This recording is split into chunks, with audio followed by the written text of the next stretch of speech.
We have two cars that you have been asking for us to compare, and I love the exact specifications that we have for both of them because they're both one down from the top. Hey, do you want more automotive content? Maybe some car talk in your ears for a workout. Or maybe you enjoy driving cars while listening to people talk about cars. Well, check out the Out of Spec podcast. We have it on video form on YouTube, of course. But we're also on podcast platforms to listen to in case you can't have a screen in front of your face. So check it out, Out of Spec podcast, available everywhere. Now, back to whatever you were doing. The IONIQ 5 is the big battery, about 77 kilowatt hour, SEL all-wheel drive. So the SEL is one down from the Limited. It means you don't get the glass roof, you don't get the big sound system, but it does mean it's the one most dealers are stocking, so it's going to be the one you're going to be most often finding. And then the ID.4 is the Pro S, but it's not the Pro S with gradient, so it doesn't have the big wheels, it doesn't have the chrome on the outside and a few other things. So these are actually, I would say, like the volume models, if you will. And in terms of price, let's just get that right off the bat. This is 49 grand, this is 52 grand. They both qualify for the $7,500 federal tax credit. They both come with 3 years of, I believe, 30-minute charging on Electrify America. Volkswagen used to be unlimited, but I think it's now 30 minutes. They redid their contract. Could be wrong. Either way, free charging. Just unplug, plug it back in. That's what I would do. Anyway, which one should you buy? Well, that's what we should evaluate. First off, what's important to you in this video may not be what's important to me. This is a precursor to our massive SUV comparison that we'll be shooting again. Last year, we shot a 2.5 hour long or so giant electric SUV comparison, but we only had 4 contenders. This year, there's so many more on the market. This car, EV6, we're gonna have XC40 recharge in there. It's gonna be huge. So comment below with the areas that you're interested in, and then of course, we'll make sure we compare everyone against everyone in what you're thinking about. So let's go around the IONIQ 5. I'll tell you a little bit about it. Again, $52,000 for this one. It's pretty hard to find dealers selling these at sticker. There are a few out there. This is my friend Zach's car. He bought it, I think 5 over, right Zach? 5 over sticker for this one. It's in cyber gray. Wonderful color too, by the way, I might add. Styling wise, this thing just looks like the future. It is really, really, really cool. You have all these pixel designs everywhere. I have a full review on the IONIQ 5 and there'll be plenty more videos and tests coming, but hugely awesome styling right here in this car. In terms of front trunk, since we're up here, both of them have pretty much unusable space up front. The ID.4 literally has nothing, and this has about something that's good enough for your extension cord. So we're not even going to open the hoods and just pretend there's no storage up there, but this does have a little compartment if that matters. Continuing around the IONIQ 5, no glass roof in mid-spec, which I think is this car's biggest issue. If you want to get the glass roof, you got to get the Limited, which is like 55 G's for an all-wheel drive. And that's just too much money, I think, for honestly spending for the glass roof. You think you had a sound system and some other things, some different wheels. I don't know. This looks pretty good to me. I think this is the volume model. Door handles, pretty interesting. Both cars have an interesting take on door handles. I like these quite a bit. They open really nicely. They're sort of ribbed in the back here so you can get a good grip on it. Overall, a nice door handle design. Looks good. In terms of space and sizing, they're both about the same size, but the IONIQ 5 is significantly lower. It has a little bit less ground clearance, and it's also a lower roof line than the ID.4. Also, I'm not seeing any way that you could put a roof rack or rails on this. Zach, do you know if you can? Yeah, not yet. So, but you can see with the ID.4, it actually has the roof rails, and you can get the factory Volkswagen ID accessories, which is pretty cool. Let me jump in the back seat here. If you come around, you can take a look. The front seat's really far back, and I have tons of room in this car. This is this car's biggest strong point. Really nice air vent, really good headroom. Overall, it's nice. Look, this car is so new, there's actually still plastic on the inside. Love that. My friend Zach just bought it. It only has like 200 miles on it right now. This thing is sweet. So great back seat room. The other huge advantage, and I would say really the only advantage on paper with this car, not only, but like its major like make or break buying decision, is what's going on back here. This is, of course, your J1772 and CCS combo connector. And there you go. And the best part about this car is, one, you can see exactly how charged you are. We're about 75% state of charge or so. And you can also charge this car incredibly quickly. So I have reviewed the Volkswagen ID.4 before, and I've done a full DC fast charging test on this car. And I noted that it has a pretty good charging curve and charging rate. It's 125 kilowatts on this car, and it holds it until about 50% or 45%, and then it just kind of trickles down, and that was really good. That is the present. This is the future. This car is built on Hyundai and Kia's 800 volt electric global modular platform, EGMP. And what this means is this chassis is just a charging monster. Anything on this is just insane. So not only because it's 800 volt, but also because they're just crazy engineers over in South Korea. This thing can charge at 235 kilowatts. That's just truly insane. And not only can it do that, it can hold that for so long. It actually gets itself overheated before it could take advantage of its theoretical peak curve, depending on when you start. So pretty much you plug this thing in and it's just going to smoke the ID.4. Your charging times might actually reduce by 50%. That is insane. So, you know, right off the bat, I think you can answer your question. If you're interested in taking a lot of long road trips, you know, and you're constantly DC fast charging or you don't have home charging, well, it's no comparison here. This is going to literally save you time. And that is a big advantage. I also like the idea of faster charging EVs because there's more throughput at stations because they're not sitting there all the time. Let me show you inside the trunk here. Wonderful rear end styling, by the way. You guys have seen IONIQ 5 in many of our videos. It's absolutely wonderful. Nice underfloor situation going on here. Nothing super deep, but it looks pretty good. Overall, nice space, seats fold down. Nothing really to complain about. Both cars are going to be, nears makes no difference, as practical as one or another. Let me show you around the ID.4 now. By the way, in terms of range on both of them, we will do a range test. Actually, I don't think I've range tested an all-wheel drive ID.4 before. So we haven't range tested either at this moment, but this is rated 256 or 258 miles in the EPA cycle. This is rated at 240 miles. But interestingly, this is where the big question comes.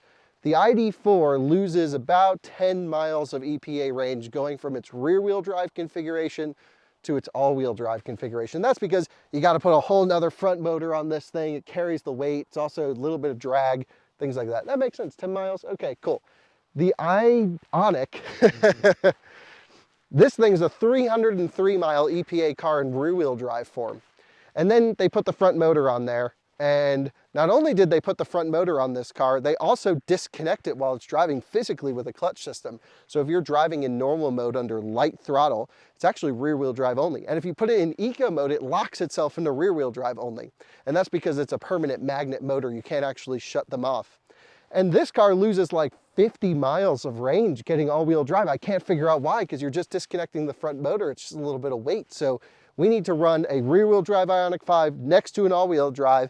I think they're going to go roughly the same distance, and I think the EPA cycle's just kind of wonky about it, but this is just my guess. Interestingly, the ID.4 does not disconnect the front motor because it uses an asynchronous sort of SRI motor up front, an induction motor, and that means it can actually kind of just shut itself off and freewheel, and it doesn't create a electrical field, which is pretty nice. Styling-wise here on the ID.4, love it. I've always loved this car. I've always said it's the happiest car on sale, and I still think that stands.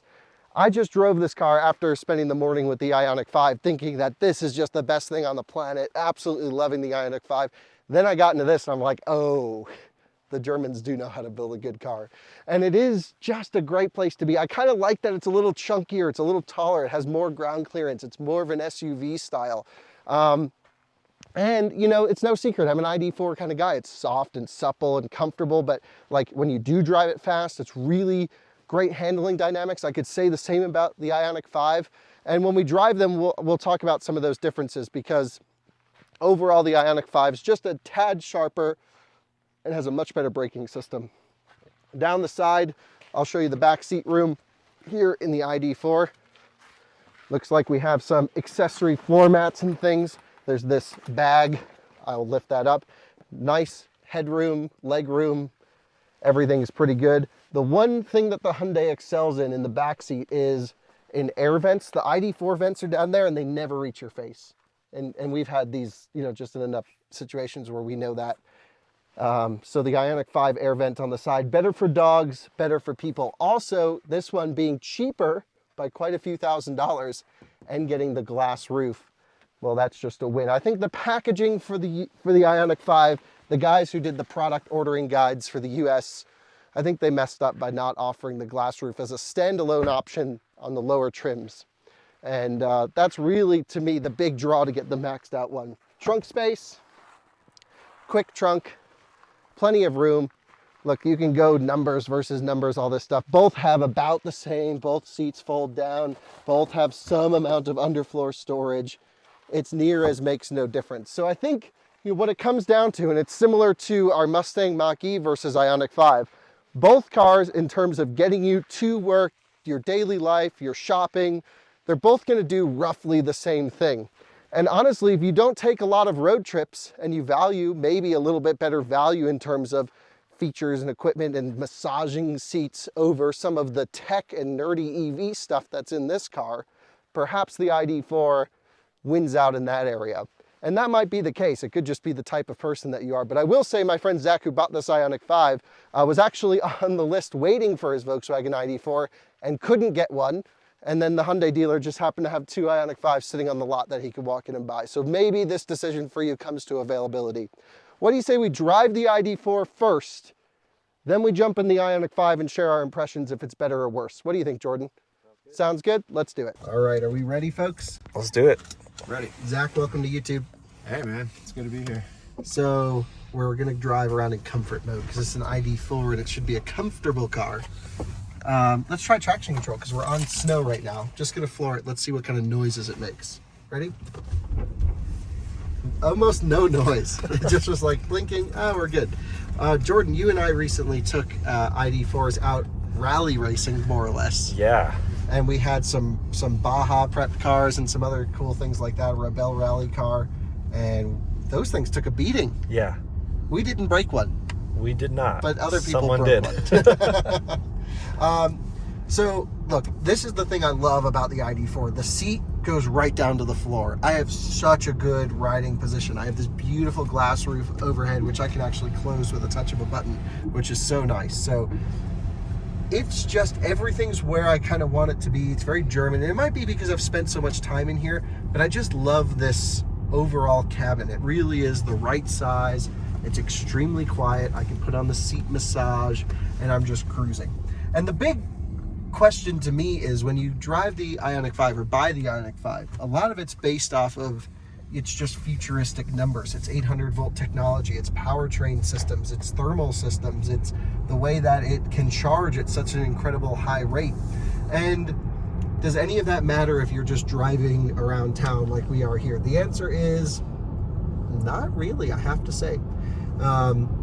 Remarkably, the ID.4 and the IONIQ 5 are the two most similar cars I think I've ever reviewed because they both are designed for the same person.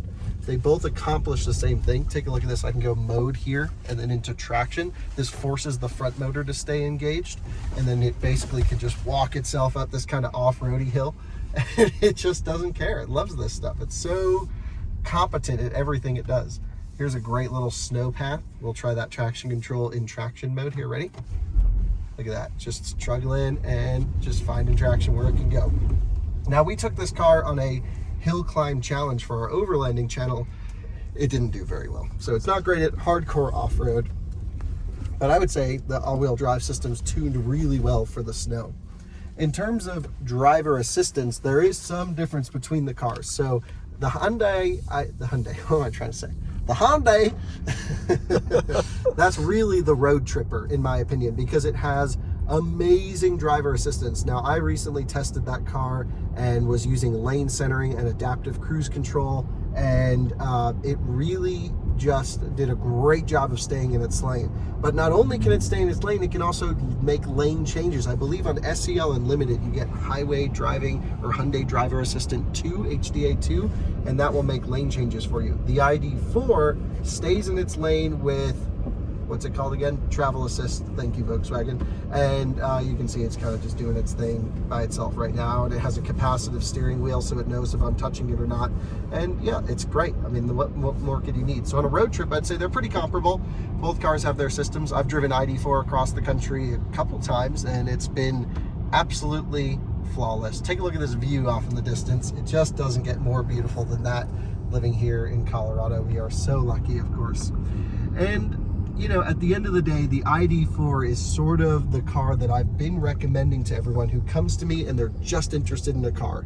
Hey Kyle, I have a commute to work, I have a house, or I have home charging, or you know, workplace charging, something like this, and you just need to get around. Well, this is like the least intrusive way to just get around. The car is competent, it's really good at what it does, it charges reasonably well, its DC fast charging times are not bad, and it's just like, yeah, this is just the car. In terms of value, especially the rear wheel drive, we're talking $40,000 for a big battery, 75-ish kilowatt hour battery pack. Really nice. Here's a problem with this car though. Even if I go into sport mode, take a look at this power meter. You can see how it's limited here. It gets worse in cold weather. So if you're not fully charged, you don't get full power. So it's still fast and competent. Look at this thing accelerating straight up a hill. It's still fine. But unless you charge it above 85, 90%, you don't get max power. And the problem is Volkswagen recommends that you charge this car to 80% every day. So basically they're saying buy the car and you'll never get the advertised power, which to me just seems crazy. Now, we've never done actual instrumented testing on this power display to see if it's more or less something that is visual or more like real world numbers related, but we certainly will, and we'll be doing that soon, probably on this exact car. Even with the power limitation below 80%, it's fast. I mean, Zach, what do you think of the back seat? It's fast, yeah. Feels good, doesn't it? I'm a big guy. I fit plenty well back here. You know? So to me, this, if I was just driving around town, I don't know if there's a better car for me. There is one issue with the ID.4, which is its lack of one pedal driving and a lack of auto hold for the US market. The European cars get it. And also, there's a noise the brakes make every single time you come to a stop in ID.4s, and every one I've ever tested. Let me see if I can demonstrate this for you. Just stopping normally. Watch it, it didn't do it. Hold on. Hear that? This also has drum brakes. Drum in the rear, yep. Yeah. Which seems a little weird in 2021. Yeah, the drum brakes don't bother me too much because they're good for periods of unuse, and I've never really had, like, it's not really a performance car, but yeah, I mean, why does it have drum brakes? You know, it's just cost. Even the ID Buzz will have drum brakes, and the ID.3 does too. It's just Volkswagen's thing, and so whatever. The front brakes do most of the work anyway, but I don't like that noise. Every time you're like maneuvering around a parking lot, and so it's not a perfect car. The lack of one pedal driving really sucks, and the lack of what am I trying to say? Regen iPedal, like that thing, one pedal driving, nah, that kind of sucks. So let's jump in the IONIQ 5. I do want to say though that the Volkswagen should be getting some updates. Both cars notably don't have plug-in charge at Electrify America, so you can't walk up and plug in either. You both need to use an app. They are just like the most similar cars to compare ever, I would say. So let's jump in that one, and yeah, we'll redo this thing in that car. In the IONIQ 5 now, you actually need to use a start button. Just getting in and putting it in gear doesn't turn it on, which you would think it should. Actually, do you know if it doesn't? Hold on. No, it doesn't. Off right now. Yeah, you gotta hit the start button. Well, that just seems like an extra unnecessary step for an electric car. With the ID.4, you do not have to do that. Here we are backing out. Great turning radius on both of these cars, have to say. Jordan, what do you think of the cabin getting in here? First of all, I feel like the car is less of an SUV, but relative to the cabin, I'm sitting on top of it. Mm-hmm. What do you think? Yeah, I feel like this is a hatchback feel, even though it's about the same size. I think it is a hatchback, but they just call it an SUV. Yeah. CUV, yeah. Let's try, I'm going to put it in iPedal. Let's just try its traction control, see if it makes any weird noises. No one's coming, right? Nope. Flooring it. Much more of an aggressive trying to get the power down, but it seemed to handle that wonderfully. So the seats are really good in this thing. Yeah. Really good, nice thigh bolstering, nice back bolstering, great steering wheel. Definitely feels arguably a little bit more nimble, even just going around the first corner. It feels lighter and on its feet. Let me just try the brake pedal blending. The thing with the ID.4 is it's got a really soft and long brake pedal that doesn't give you confident braking. This car, really good braking. And that is just brake-by-wire, but very nicely tuned, wonderfully tuned braking system. And overall, yeah, just a nice place to be as well. I think driving around town, the ID.4, to me, kind of fits what I'm looking for. Sitting low in the car, I can get a great seating position. You know, I'm kind of down low. I'm not a huge fan of this bezel situation going on here. And so cabin design, even though I'm not a fan of what's going on above in the ID.4, this just seems to work better for me. But I don't think it would bother me either way. I just think the ID.4 puts more of a smile on my face. It's a little bit happier. What do you think, Jordan? I think this is happier. You think this is happier? Yeah. No, that's good. I'm glad you disagree. Let's see how this climbs up the little hill. Now, there's a couple different drive modes here. There's Eco, Normal, and Sport. In Sport mode, it keeps the front wheels locked on. You also have a snow mode too. Hold drive. I was just getting there. I was gonna Talking about backseat and passenger seat driving. So if you hold the drive mode down, then it goes to snow and it turns off iPedal but regens back to max. So now we're in snow mode, which should in theory keep the front wheel connected. The ID.4 is, I think, softer than this almost on this. I don't know. Yeah, that felt pretty good too. And of course it walks itself up there, no issue. Let's try its slipperiness setting. I'm just going to go wide open throttle.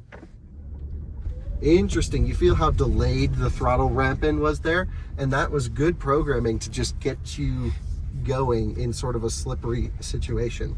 Let's go back to its normal drive mode setting here. Off we go then. We'll try some of the acceleration. And everyone holding on. This feels faster. By far faster than the ID.4. But like, I think you'd only feel that difference if you got out of one and into the other. What's your impression? I love this.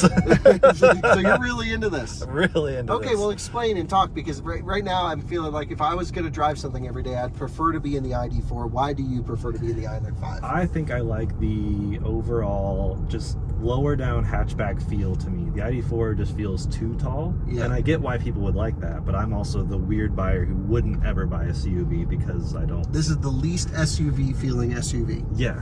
This gives me more wagon vibes, which I love. Yeah.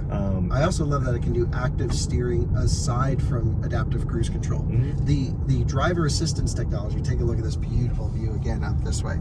The driver assistance technology in the IONIQ 5 is superior to ID.4 by far. I would say it's very competent, does its thing. It even has something called lane scooching, which is if you're coming next to a big truck, it'll push you to the other side of the lane to give you a little bit more space and comfort feel. I also really like the shifter. I think this is kind of nice. So in the reverse, there we go. Just kind of maneuvering it around. Super easy, really cool, nice and light steering. Both cars have that. It really comes down to, I think, the decision of, do you like the styling of the IONIQ 5 or the ID.4? Yeah, because they're very different. ID.4 is very curvy and this is very angular. But they both quick. This is quick. But if you're an EV nerd, which you might be if you're watching our videos, there's almost no question as to which one to get. You have to get this one because you get the fastest charging, the 800 volt stuff, the cool integrations everywhere. You get a driver only AC mode. Like it's like that next level of deep tech. This is for the tech nerds. So then Hyundai explained to me these USB-A ports everywhere. Yeah, it shouldn't have USB-A ports in here, not even one of them. They should all be power delivery USB-C. What I'd really love to do, and I know it's the least relevant test though, is I'd love to get both cars on track, because they both, if I was to describe the way they go down a back road, I would describe them identically. They both are soft but handle their weight really well, have relatively long wheelbases, a very German competent quite type feeling. This car gives you that. It's almost as if Hyundai hired all the old BMW chassis engineers. and then made this, which they did. So, you know, it's just that both of these cars are really, really, really well done. They're both refined incredibly well. They both support over-the-air updates. They both come with free charging, and they both have their own intricacies and quirks. Neither of them do great route planning. Neither of them really precondition for DC fast charging. The ID.4 charges slower, so there's less of a need, but still it'd be nice to have rapid heating of the drivetrain. And so for their flaws, they kind of all have the same flaws and they kind of all have the same benefits, except this one just charges way better. And the ID.4's got that weird power limitation. Also a limitation of it probably being a 400 volt system. So the 800 voltness of this car really solves a lot. There you have it. Hyundai IONIQ 5 versus ID.4. I'll make up my mind here in a second and let you know. So, as a little precursor to our upcoming giant SUV comparison that we'll do at some point, the ID.4 versus the IONIQ 5.